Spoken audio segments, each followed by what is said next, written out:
हमारे इस कॉन्क्लेव में, हमारे एक ऐसे मंच पे जहां पर आज आप उन बेआवाज़ों की आवाज़ बनेंगे जिनके लिए आप काम कर रहे हैं, उन तमाम सामाजिक समस्याओं से लड़ रहे हैं।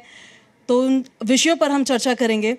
सबसे पहले शुरुआत में सर आपसे करना चाहूँगी, सामाजिक कार्यकर्ता के रूप में आज समाज में आपको ऐसी कौन सी समस्याएं नज़र आ रही है जिन पर सबसे ज़्यादा सबसे पहले काम करने की ज़रूरत है? थैंक यू मुझे यहाँ पर बुलाने के लिए।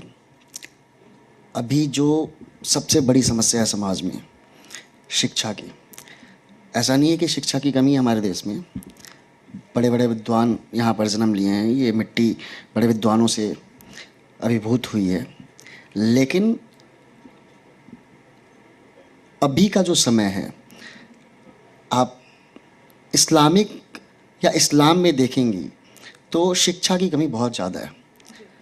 और मुझे लगता है कि वहाँ पर शिक्षा का बढ़ावा देना ज़रूरी है, नहीं तो आने वाले समय में इस्लाम को और धर्मों के द्वारा बहुत गलत नज़र से देखा जाएगा। और अभी ऐसा हो भी रहा है। तो अभी मुझे लगता है ऐसा कि इस्लाम में शिक्षा को बढ़ावा देना चाहिए।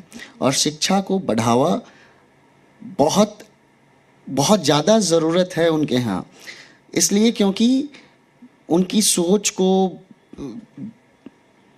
जैसे उनके स्कूल होते हैं या जो उनको जहाँ पर शिक्षा दी जाती है, वो उनकी सोच को बदल देता है और उस समय तक बदलते रहेगा जब तक उनको बेहतर शिक्षा नहीं दी जाएगी। तो ज़रूरी है कि शिक्षा की व्यवस्था वहाँ पर बेहतर की जाए।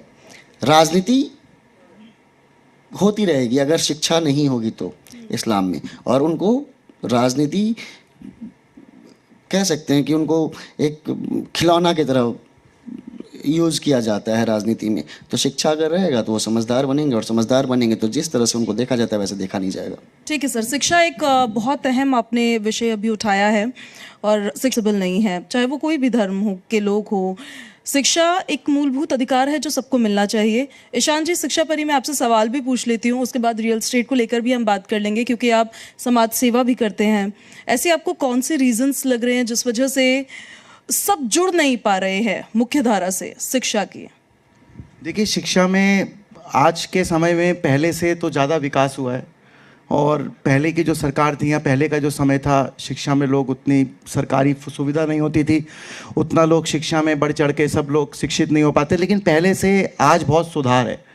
पहले के मुकाबले आज का जो समय है उसमें शिक्षा में क्रांति आई है। आप देखिए कितनी सारी, अगर मैं फरीदाबाद की बात करूं तो जॉब्स ज़्यादा नोएडा और गुड़गांव में है, लेकिन शिक्षा के बहुत बड़े बड़े संस्थान फरीदाबाद में। तो शिक्षा के मामले में फरीदाबाद तो अग्रणी रहा है और डेवलप कर रहा है। मुझे लगता है बहुत जल्दी शिक्षा के मामले में बहुत ज़्यादा और विकास होगा फरीदाबाद में।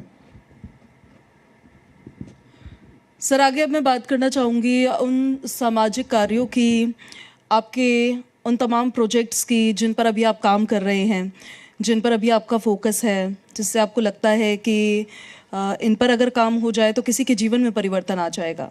ऐसे कौन से प्रोजेक्ट्स हैं वो? अभी हम लोग फ़िलहाल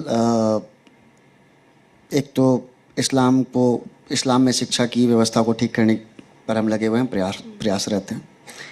इसके अलावा गुरुकुल शिक्षा नीति, जिसको हमने भुला दिया है, जो कभी भारत को बनाया, जिससे चाणक्य बने, जिससे बड़े बड़े विद्वान पैदा हुए, लॉर्ड मैकाले ने आने के बाद जिसको ख़राब किया और भारत में एक अलग ही शिक्षा व्यवस्था को स्थापित किया, जिसका कोई जॉब पाना अलग है, शिक्षित होना अलग है।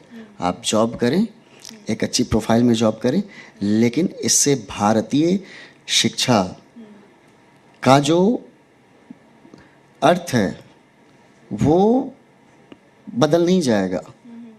आप पत्रकार हैं, मैं पत्रकार रह चुका हूँ, आप किसी और सेक्टर में काम कर रहे हैं, लेकिन इसका मतलब ये नहीं कि हम लोग उस शिक्षा को समझ पाए हैं जो शिक्षा गुरुकुल नीति थी, गुरुकुल शिक्षा नीति थी। तो अभी हम लोग गुरुकुल शिक्षा नीति को लेकर भी काम कर रहे हैं, जो लॉर्ड मैकाले की शिक्षा व्यवस्था से पहले था भारत में, और कोशिश है कि ये बेहतर हो। अभी हमारा जो विद्यालय है गुरुकुल शिक्षा नीति पर बिहार के छपरा ज़िला में हमने शुरू किया है।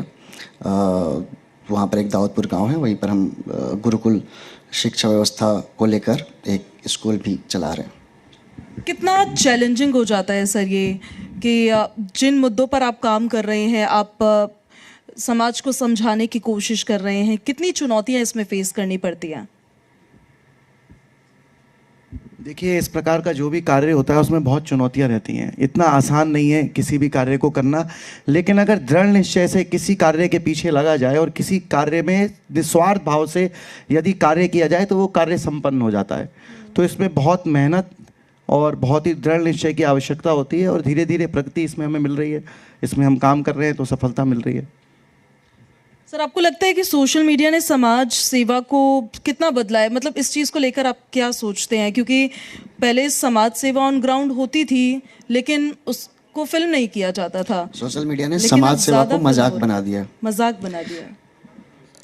इन्फ्लुएंसर्स आ गए हैं कि हर रोज़ एक नया वीडियो वायरल हो जाता है कि हम यहाँ पर मंदिर बना रहे हैं, यहाँ पर लोगों को खाना खिला रहे हैं, और पता चलता है कि वो बहुत बड़े इन्फ्लुएंसर्स बन गए। उनके लाखों फॉलोअर्स हैं, बिलियंस में फॉलोअर्स हैं।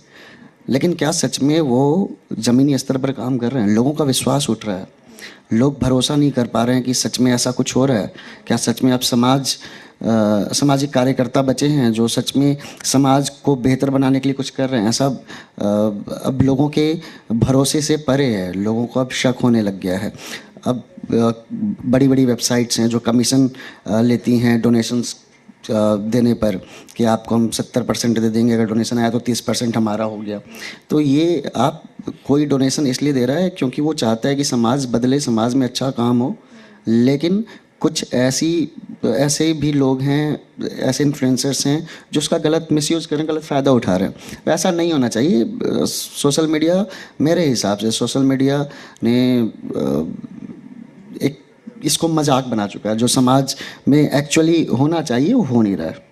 ठीक है ईशान जी, मेरा सवाल आपसे ये है, अगर कोई ऐसी नीति हो जिसको चेंज करने का, जिसको तोड़ने का, जोड़ने का आपको मौका मिले, जिससे आपको लगता है कि समाज में सुधार होगा, तो कौन सी होगी वो?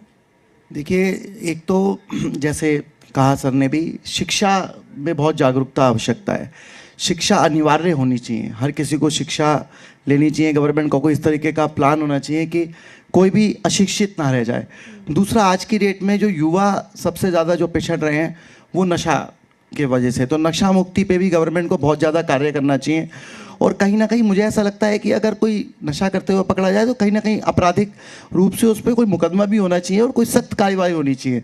यदि केवल समझा दिया जाए कि आप इस कार्य को छोड़ दें तो शायद ना हो, कड़ी उस पर होनी चाहिए, ऐसा मुझे लगता है। ठीक है मोहित जी, आपका ऐसा कोई कार्य जो आपको ऐसा लगता हो कि मैंने ये प्रोजेक्ट किया और ये सार्थक रहा, जो आप बताना चाहें? काफ़ी समय पहले की बात है, आज से लगभग 2020 या 21 की बात होगी। कहीं से खबर मिली कि कुछ लड़कियों को किसी जगह से निकाल कर बेचा जा रहा है। तो हमने उसे रोकने की कोशिश की थी और पुलिस के द्वारा हमें मदद मिली थी। तो वो मेरे लिए बहुत बड़ी बात है। अब सारी इन्फॉर्मेशन तो दी नहीं जा सकती, लेकिन हाँ, वो मेरे लिए काफ़ी मुझे ऐसा लग रहा था कि मैंने कुछ खास किया है और वही मेरे लिए अभी तक का सबसे बड़ा अवार्ड है।